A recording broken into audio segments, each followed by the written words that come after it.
ಶ್ರೀ ಗುರು ಬಸವಲಿಂಗಾಯ ನಮಃ. ಎಲ್ಲರಿಗೂ ಕನ್ನಡ ಸಿರಿನಾಡು ಕನ್ನಡ ಯೂಟ್ಯೂಬ್ ವಾಹಿನಿಗೆ ಸ್ವಾಗತ ಸುಸ್ವಾಗತ. ಇವತ್ತಿನ ಸಂಚಿಕೆಯ ಕಥೆ ಒಬ್ಬ ಜೈನ ಸನ್ಯಾಸಿಯ ಕಥೆ ಇದೆ. ಅಹಿಂಸಾ ಪರಮೋ ಧರ್ಮ ಅಂತಕ್ಕಂಥ ಆ ತತ್ವದ ಮೇಲೆ ನಡೀತಕ್ಕಂಥ ಜೈನ ಮುನಿಗಳು ಬಹಳ ಕಟ್ಟುನಿಟ್ಟಾಗಿ ಅಹಿಂಸೆಯನ್ನು ಪಾಲನೆ ಮಾಡ್ತಾರೆ.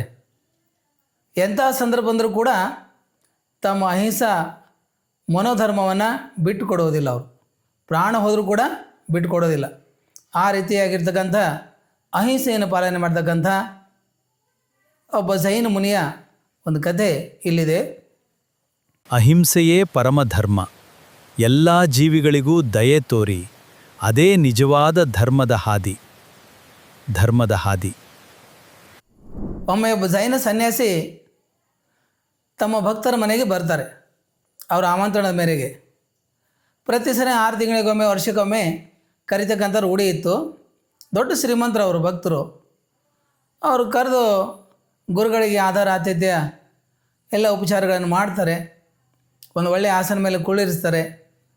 ಆಮೇಲೆ ಅವರ ವ್ಯವಹಾರದಲ್ಲಿ ಏನೇನು ಆಯಿತು, ಹಾನಿ ವೃದ್ಧಿ ಲಾಭಗಳು ಎಲ್ಲವೂ ಕೂಡ ಗುರುಗಳ ಮುಂದೆ ಹೇಳ್ಕೊಳ್ತಕ್ಕಂಥದ್ದು ಒಂದು ವಾಡಿಕೆ ಅವರಿಗೆ ಪ್ರತಿ ಸರಿ ಬಂದಾಗ. ಈ ಸರಿ ಏನು ಮಾಡ್ತಾರೆ ಅಂದರೆ ಒಂದು ಹೊಸ ರತ್ನವನ್ನು ಖರೀದಿ ಮಾಡಿದರು.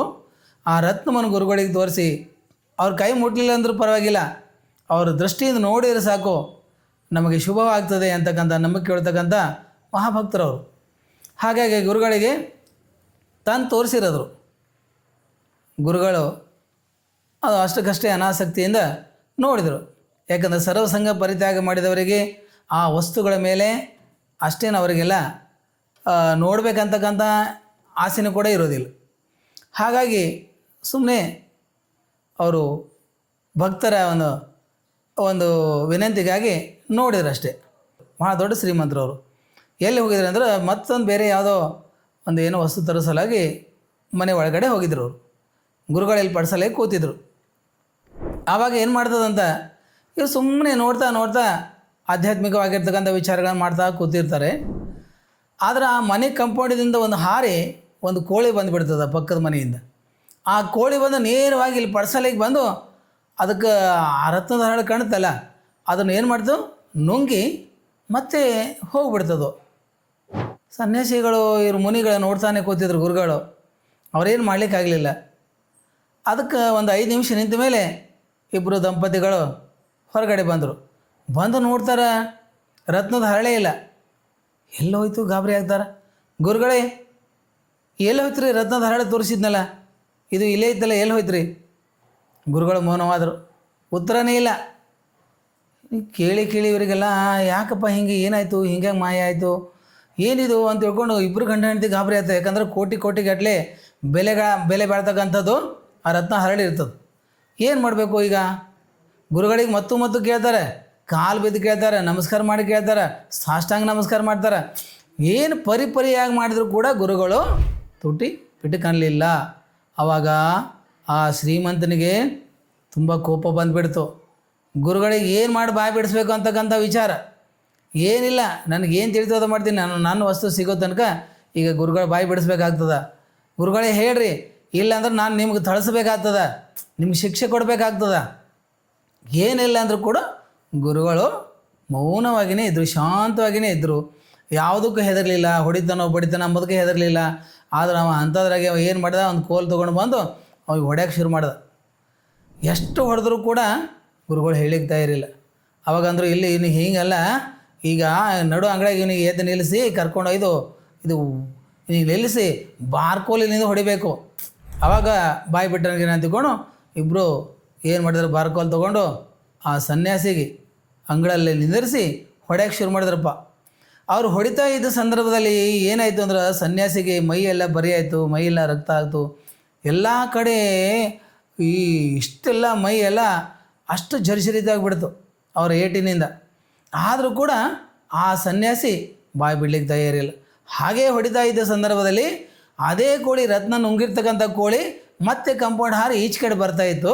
ಬರುವಾಗ ಇವ ಹೊಡಿತಕ್ಕಂಥ ಬಾರ್ಕೋಲಿನ ಏಟು ಕೋಳಿಗೆ ಬಿತ್ತು ಜೋರಾಗಿ.